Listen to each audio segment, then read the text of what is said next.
Hello everyone, स्वागत है आप सभी लोगों का यूथ अध्ययन के इस ऑफिशियल यूट्यूब चैनल पे। आज से हम सेट एग्ज़ाम के लिए जो आपका पेपर 1 है उसकी सेकंड यूनिट को स्टार्ट करने जा रहे हैं, जिसका नाम है रिसर्च एप्टीट्यूड। ये यूनिट आपके सेट एग्ज़ाम के लिए काफ़ी इम्पोर्टेंट रहने वाली है। तो चलिए स्टार्ट करते हैं रिसर्च एप्टीट्यूड के इंट्रोडक्शन से। सबसे पहले हमें समझना है कि रिसर्च क्या होती है, इसका बेसिक मीनिंग क्या है। अगर हम रिसर्च की बात करें तो रिसर्च एक सिस्टमेटिक यानी व्यवस्थित अध्ययन होता है चीज़ों के बारे में। अब सिस्टमेटिक क्या होती है रिसर्च? रिसर्च ऐसा नहीं है कि एक झटके में होने वाली कोई एक्टिविटी है।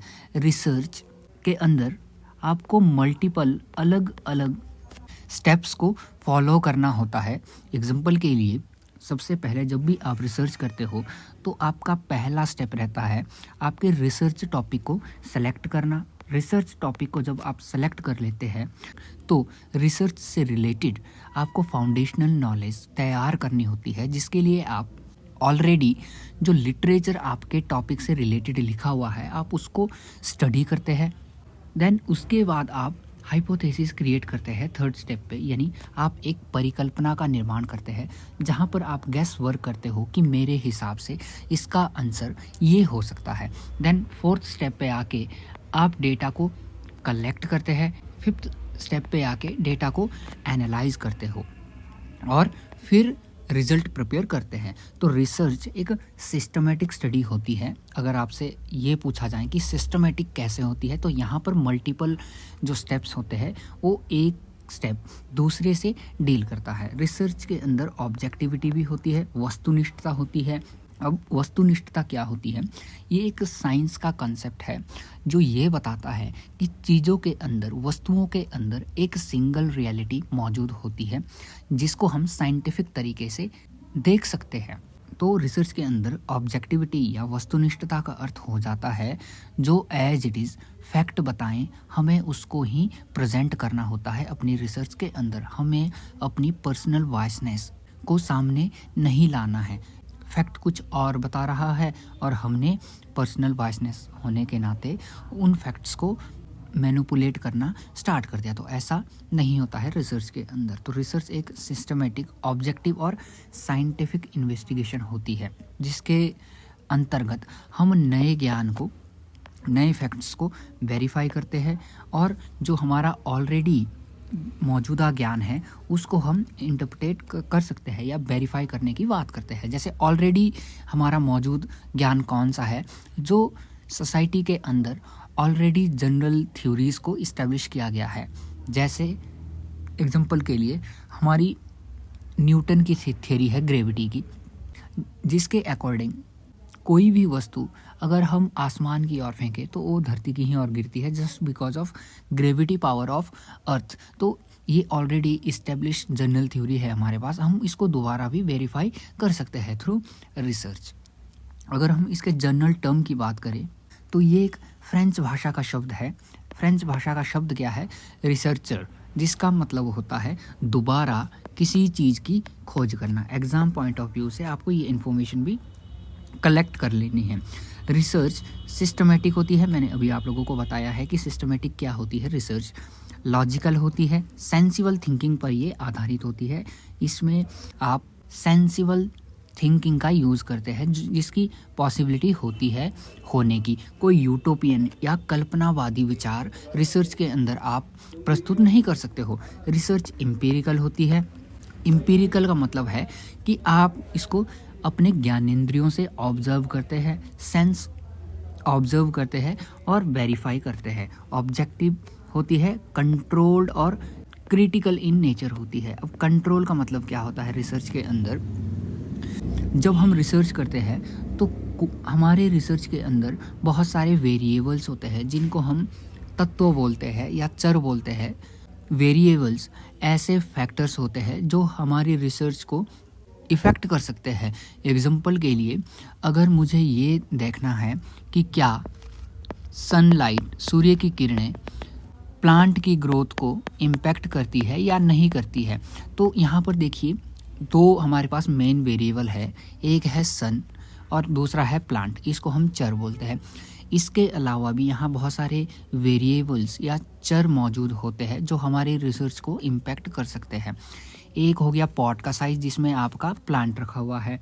दूसरा है जब आप इसको पानी दे रहे हो प्लांट को। तो ये कुछ ऐसे वेरिएबल्स हैं जो हमारी रिसर्च को इम्पैक्ट कर सकते हैं। लेकिन हमें ये देखना है कि क्या सन हमारे प्लांट को इम्पैक्ट करता है, ग्रोथ को, या नहीं कर पाता है। तो हमें अदर वेरिएबल्स को सीमित कंडीशन में रखना होता है। सीमित कंडीशन में जैसे पानी है तो प्रॉपर पानी देना है, और जो आपका पॉट है, गमला है, उसका साइज़ भी बराबर रखना है। जब हम दो प्लांट को कंपेयर करेंगे तो ही हमें ये पता लग पाएगा कि क्या सन हमारी प्लांट की ग्रोथ को इम्पैक्ट करता है या नहीं करता है।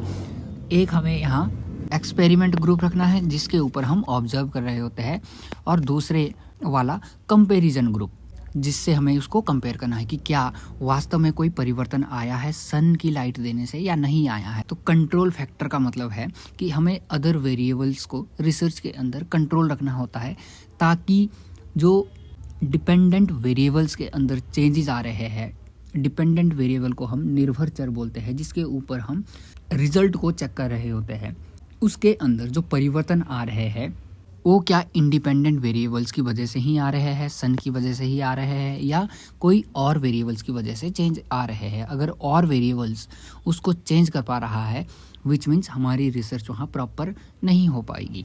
अगर हम रिसर्च के पर्पज़ की बात करें तो रिसर्च नई नॉलेज को जनरेट करता है। अब हमने रिसर्च कर ली है तो यहाँ से हमें जो हमारी थ्योरी वगैरह प्रूव हो गई है, वहाँ से हमें एक नया नॉलेज मिल गया है। इसके अलावा हम यहाँ अपने प्रॉब्लम को सॉल्व करते हैं, और जितने भी हमारे पास पुरानी थ्योरीज होती है उनको हम यहाँ टेस्ट करते हैं। अगर हम ऑब्जेक्टिव्स की बात करें रिसर्च की, तो यहाँ हम एक्सप्लोर करते हैं नए एरियाज़ को, रिलेशनशिप क्रिएट करते हैं और उन रिलेशनशिप को एक्सप्लेन करते हैं। दो वेरिएबल्स के बीच, दो चरों के मध्य किस प्रकार का रिलेशनशिप क्रिएट हो रहा है उसको यहाँ एक्सप्लेन किया जाता है, और फ्यूचर में उससे रिलेटेड, रिसर्च से रिलेटेड कौन कौन से इवेंट्स हो सकते हैं उसको भी हम यहाँ प्रेडिक्ट कर सकते हैं।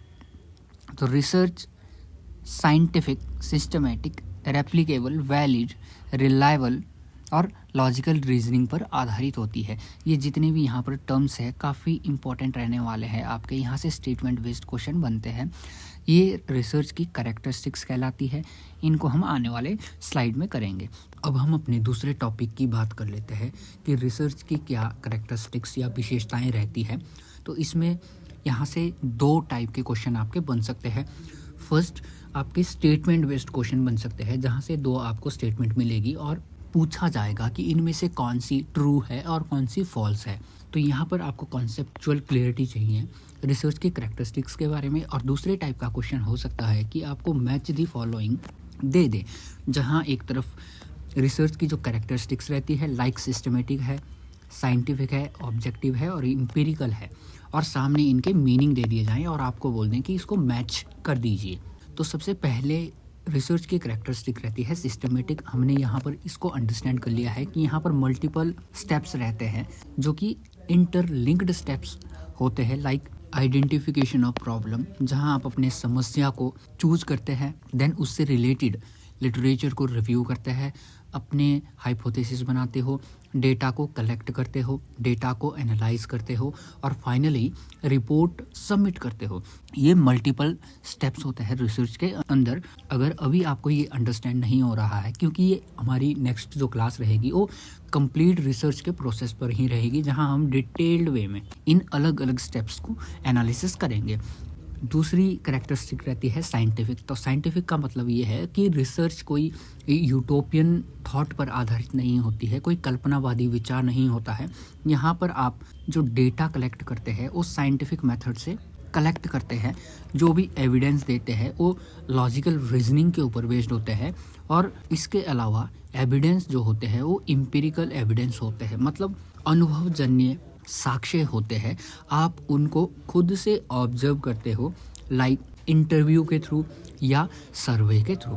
फिर ऑब्जेक्टिव हमने पढ़ा है कि ऑब्जेक्टिविटी का मतलब है जहाँ पर फैक्ट बेस्ड स्टडी होती है और चीज़ों के अंदर एक सिंगल रियलिटी क्रिएट की जाती है। तो यहाँ पर क्या होता है, रिसर्च आपकी फ्री होती है पर्सनल बायसनेस, इमोशन और सब्जेक्टिविटी से। आप अपने तरीके से रिसर्च में कुछ भी ऐड नहीं कर सकते हैं, अपने इमोशंस को नहीं डाल सकते हैं। फैक्ट जो डिस्क्राइब कर रहे हैं आपने एज इट इज अपने कंक्लूजन को प्रेजेंट करना होता है based on the facts. Then empirical है, आपने चीज़ों को यहाँ ऑब्जर्व किया हुआ है, एविडेंस को मेजर किया हुआ है, मापा हुआ है, लाइक एक्सपेरिमेंट्स हो गया, सर्वेज हो गए और ऑब्जर्वेशन के बेसिस पे। लॉजिकल मीन्स सेंसिबल थिंकिंग के बीच ये रिलाई करती है, लाइक वेरिएबल्स के बीच यहाँ रिलेशनशिप है। नेक्स्ट कैरेक्टरिस्टिक्स रहती है आपकी कंट्रोल्ड। इस कंट्रोल्ड को हमने थोड़ा सा पहले भी डिस्कस किया हुआ है। कंट्रोल्ड की जब भी बात होती है तो हमें वेरिएबल्स को स्टडी करना है और वेरिएबल्स का थोड़ा सा हमने बात किया है कि वेरिएबल्स हमारे पास ऐसे फैक्टर्स होते हैं रिसर्च के अंदर जो हमारी रिसर्च को इम्पैक्ट करते हैं या जिस चीज को हम स्टडी करना चाहते हैं। तो कुछ वेरिएबल्स को हमने देख भी लिया था कि इंडिपेंडेंट वेरिएबल भी होते हैं, स्वतंत्र चर भी होते हैं जिसका प्रभाव हम ऑब्जर्व करना चाहते हैं। कुछ डिपेंडेंट वेरिएबल भी होते हैं, आश्रित चर हम इनको बोलते हैं, जिसके ऊपर हम रिजल्ट को ऑब्जर्व करना चाहते हैं। तो जैसे एग्जांपल के लिए हमें एक कोई कंपनी है जो ये क्लेम करती है कि हमारा जो प्रोडक्ट है वो बच्चों की हाइट के लिए बहुत ज्यादा फायदेमंद है, तो हमें इस चीज को ऑब्जर्व करना है। तो हम यहाँ 2 बच्चे को ले लेंगे। अब यहाँ हम क्या करेंगे कि एक है हमारा एक्सपेरिमेंटल ग्रुप जिसके ऊपर हमने उस प्रोडक्ट को यूज करना है और उसके अंदर जो चेंजेस आ रहे हैं उसको ऑब्जर्व करना है। दूसरा उस बच्चे की उम्र का ही दूसरा बच्चा है जिसको हमने कंपेयर कर। हम लगातार क्या करेंगे कि एक बच्चे को वो जो प्रोडक्ट है उसका डोज देते रहेंगे और दूसरे बच्चे को उसका डोज नहीं देंगे। इसके अलावा दोनों का जो खान पान रहेगा, डाइट रहेगी, वो कैसी रहेगी, एक जैसी रहेगी। एक जैसी हम इसीलिए रख रहे हैं क्योंकि हो सकता है कि अगर हम एक दूसरे को मिल्क ही दे दे या कोई और ऐसी चीज दे दे जिसकी वजह से बच्चे की जो हाइट है वो इधर से बढ़ रही है, इधर से जो जिसको हम अपना प्रोडक्ट दे रहे हैं उस बच्चे की जो हाइट है वो इंक्रीज ही नहीं हो पा रही है, तो हम अच्छी तरीके से इस एक्सपेरिमेंट को या जो प्रोडक्ट की वजह से चेंजेस आ रहे हैं उसको ऑब्जर्व नहीं कर सकते हैं। तो यहाँ पर हम एक डोज दे रहे हैं, उस प्रोडक्ट को दे रहे हैं, बाकी हम दोनों ही बच्चों को सिमिलर सा खान पान दे रहे हैं। तो सिमिलर सी कंडीशन क्रिएट करने को हम लोग बोलते हैं कंट्रोल्ड फैक्टर्स। देन है रेप्लिकेट। रिसर्च में रेप्लिकेबिलिटी या रेप्लिकेट का मतलब होता है कि आपकी जो स्टडी, आपकी जो रिसर्च जो आपने ऑलरेडी की है, अदर रिसर्चर के द्वारा भी उसको सेम प्रक्रिया के द्वारा कंडक्ट किया जाता है रिजल्ट को वेरीफाई करने के लिए। इसको हम रेप्लिकेबल बोलते हैं। नेक्स्ट रहता है वैलिडिटी या वैलिड। वैलिड का मतलब है कि आपकी रिसर्च किस टॉपिक पर आधारित है और आप एक्चुअली में कितने सारे अननेसेसरी डेटा को कलेक्ट किए हुए हैं, आप अपनी रिसर्च के द्वारा क्या मापना चाहते हैं और एक्चुअली में क्या माप रहे हैं। एग्जाम्पल के लिए मेरी रिसर्च है कि हिमाचल के अंदर 18 to 30 इयर्स की जो वुमेन है, कितने % वुमेन ऐसी है जो लिटरेट है, जिन्होंने एजुकेशन को प्राप्त किया हुआ है, हमारी फॉर्मल एजुकेशन को। अब हो सकता है जब मैं डेटा कलेक्ट कर रहा हूँ तो वहाँ डेटा 18 से नीचे का भी हो जो कि 18 साल से कम का हो, ऐसी भी फीमेल हो जो कि 31, 35 या 40 की हो। तो ये जो मेरा टॉपिक है वो है 18 से 30 के बीच, लेकिन मेरे पास यहाँ अननेसेसरी अनरिलेटेड इन्फॉर्मेशन कलेक्ट हो गई है, इसका कोई लेना देना नहीं था। तो वैलिडिटी का मतलब है यहाँ एक्यूरेसी, यानी जो चीज़ आपने क्लेम की है, आपका टॉपिक है, आप उस ही चीज़ को वहाँ मापो। नेक्स्ट है रिलायबल। रिलायबिलिटी रिसर्च के अंदर होता है कंसिस्टेंसी। यानी स्टेबल रिजल्ट। जो भी रिसर्च आपने कंडक्ट की है उसका रिजल्ट आपने तैयार किया है साइंटिफिक तरीके से। अब हो सकता है कि 2 से 3 महीने के बाद फिर से कोई और रिसर्चर उस ही प्रोसेस के थ्रू रिसर्च करे तो सेम रिजल्ट उसके पास भी आना चाहिए, तो ही आपने वो साइंटिफिक तरीके से रिसर्च की है। अगर रिसर्च का जो रिजल्ट है वो चेंज हो रहा है तो रिसर्च के अंदर वहाँ रिलायबिलिटी नहीं है। तो सेम रिजल्ट आना, बार बार जब आपकी रिसर्च को किया जाए और जो रिजल्ट आपने दिया है सेम वही रिजल्ट वहाँ भी आए तो आपकी रिसर्च रिलायबल है। नेक्स्ट है आपका क्रिटिकल। क्रिटिकल का मतलब है कि यहाँ पर इवेल्युएशन किया जाता है, मूल्यांकन किया जाता है, वेरिफिकेशन किया जाता है डेटा और कंक्लूजन का। तो ये अलग अलग टाइप के करैक्टरिस्टिक्स या विशेषताएं रहती है हमारे रिसर्च की। 2 से 3 जो करैक्टरिस्टिक्स है काफ़ी इंपॉर्टेंट है। इसके सब जो पार्ट रहते हैं वहाँ से भी क्वेश्चन आ सकते हैं। सेट एग्जाम के पर्सपेक्टिव से रिसर्च की 2 करैक्टरिस्टिक्स काफ़ी इंपॉर्टेंट रहने वाली है। एक है रिलायबिलिटी और दूसरा है आपका वैलिडिटी। इन दोनों को समझना हमें बहुत ही इंपॉर्टेंट रहेगा और इसके सब टाइप्स जो रहते हैं वो भी काफ़ी इंपॉर्टेंट है। तो रिलायबिलिटी का मीनिंग हमने समझ लिया था कि जब रिसर्च बार बार सिमिलर रिजल्ट को प्रोड्यूस करती है तो हम उसे बोलते हैं रिलायबिलिटी। रिसर्च की रिलायबिलिटी 4 प्रकार की होती है। पहला इसका टाइप कहलाता है test retest reliability. Test retest का मतलब है जब सिमिलर टेस्ट को एक व्यक्ति के द्वारा डिफरेंट पॉइंट ऑफ टाइम में कंडक्ट किया जाता है उसको हम बोलते हैं टेस्ट रीटेस्ट। एग्जांपल के लिए मैंने एक टेस्ट आज लिया, सिमिलर टेस्ट मैंने ही 1 वीक आफ्टर ले लिया और दोनों के रिजल्ट को चेक किया। जब एक ही व्यक्ति के द्वारा अलग अलग समय में रिजल्ट या टेस्ट लिया जाता है वो कहलाती है टेस्ट रीटेस्ट। नेक्स्ट होती है inter-rater reliability. Inter-rater reliability research की ऐसी रिलायबिलिटी होती है जहां पर सिमिलर टेस्ट 2 अलग अलग व्यक्तियों के द्वारा कंडक्ट किए जाते हैं। लाइक ए आदमी है, ए रिसर्चर है जो कि एक टेस्ट कंडक्ट करता है और साथ साथ सेम टेस्ट को आपके बी रिसर्चर के द्वारा कंडक्ट किया जाता है। तो ये होता है इंटर-रेटर रिलायबिलिटी। नेक्स्ट है पैरेलल या इक्विवेलेंट फॉर्म ऑफ रिलायबिलिटी। जब 2 समान टेस्ट को एक ही वैल्यू को चेक करने के लिए क्रिएट किया जाता है उस चीज को हम बोलते हैं पैरेलल या equivalent form of reliability. Like हमें यूजीसी नेट पॉलिटिकल साइंस से एग्जाम देना है तो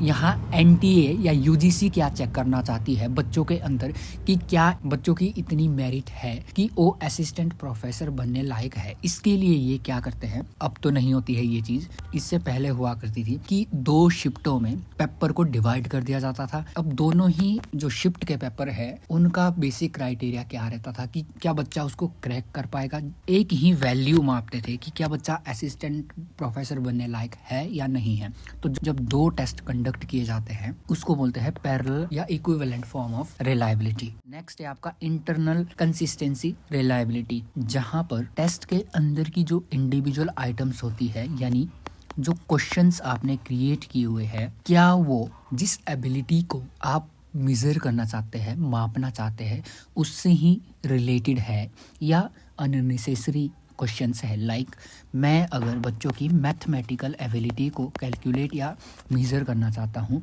तो क्या क्वेश्चन ऐसे है जो मैथ से डील कर रहे हैं या क्वेश्चन अननेसेसरी है। लाइक आपने इंग्लिश से क्वेश्चन डाल दिए हैं, आपने क्वेश्चंस पॉलिटिकल साइंस से डाल दिए हैं।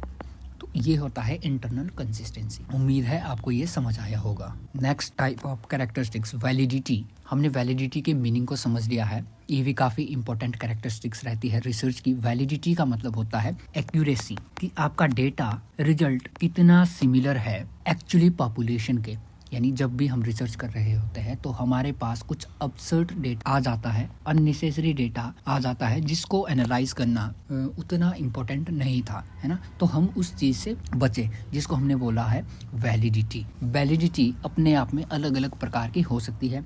जैसे कंटेंट वैलिडिटी क्या होती है, कंटेंट वैलिडिटी का मतलब है कि ऑल इम्पोर्टेंट टॉपिक्स को कवर करे। लाइक आपका यूजीसी नेट पेपर 1 के अंदर 10 अलग अलग यूनिट दे दी है और कभी कभार क्या होता है कि एक यूनिट से 9 से 10 या 8 से 9 क्वेश्चन आ जाते हैं, जबकि कोई यूनिट ऐसी रह जाती है जहाँ से 1 या 2 क्वेश्चन, कोई यूनिट ऐसी रह गई जहाँ से कोई क्वेश्चन ही नहीं आया, इट मीन्स उस क्वेश्चन पेपर के अंदर कंटेंट वैलिडिटी नहीं है, यानी ऑल इम्पोर्टेंट टॉपिक्स को, सारी की सारी यूनिट्स को वहाँ कवर नहीं किया गया है। फिर है कॉन्स्ट्रक्ट वैलिडिटी, ये आपके थ्योरेटिकली कॉन्सेप्ट्स को मेजर करती है। टेस्ट में जो चीज़ क्लेम की गई है क्या उसी ही चीज़ को मापा जा रहा है, जो रियल वैलिडिटी का फॉर्मूला है। जैसे इंटेलिजेंस जो टेस्ट बनाया गया है, क्या वो रियल इंटेलिजेंस को मेजर कर रहा है, माप रहा है, या जो आपने टेस्ट बनाया है वो आउट ऑफ कॉन्टेक्स्ट जा रहा है। लाइक अगर इंग्लिश की एबिलिटी को चेक करना है तो इंग्लिश से रिलेटेड ही क्वेश्चन होने चाहिए, मैथ की एबिलिटी को चेक करना है तो मैथ से रिलेटेड ही क्वेश्चन होने चाहिए। नेक्स्ट है आपका क्राइटेरियन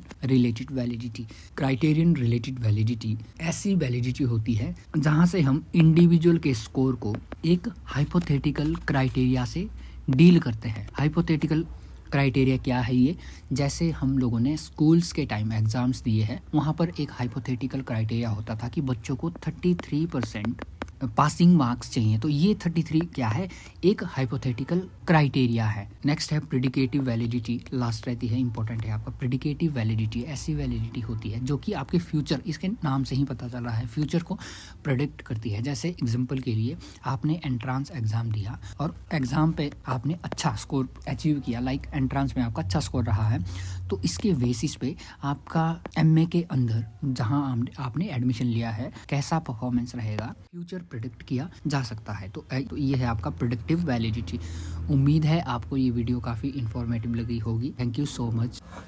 तो साथियों, अगर आप भी हमारे बैच के साथ जुड़ना चाहते हो और भी बेहतर तरीके से आप HP सेट के लिए, चाहे पेपर 1 है चाहे पेपर 2 है, तैयारी करना चाहते हैं, पेपर 2 हमारे पास पॉल साइंस में रहने वाला है और पेपर 1 ऑल स्ट्रीम में आपका सेम रहता है। तो अगर आप हमारे बैच के साथ जुड़ना चाहते हैं तो 7876145409 आप इस नंबर पे कांटेक्ट करके हमारे बैच का हिस्सा बन सकते हैं। हमारा बैच बहुत जल्द यहाँ पे लॉन्च हो रहा है HP सेट के लिए, जो कल से जिसकी एडमिशन हम शुरू कर रहे हैं अपने कोर्स में, तो इस मंडे से उसकी हम क्लासेस भी शुरू कर देंगे। तो अगर आप हमारे बैच के साथ जुड़ना चाहते हैं तो 787876145409 इस नंबर पे आप ऑल इन्फॉर्मेशन ले सकते हैं और रवि ठाकुर सर के साथ HP सेट की तैयारी बहुत अच्छे तरीके से कर सकते हैं। तो सभी साथियों को राम राम। वीडियो अच्छी लगी हो तो कमेंट बॉक्स में ज़रूर लिखें। हर हर महादेव।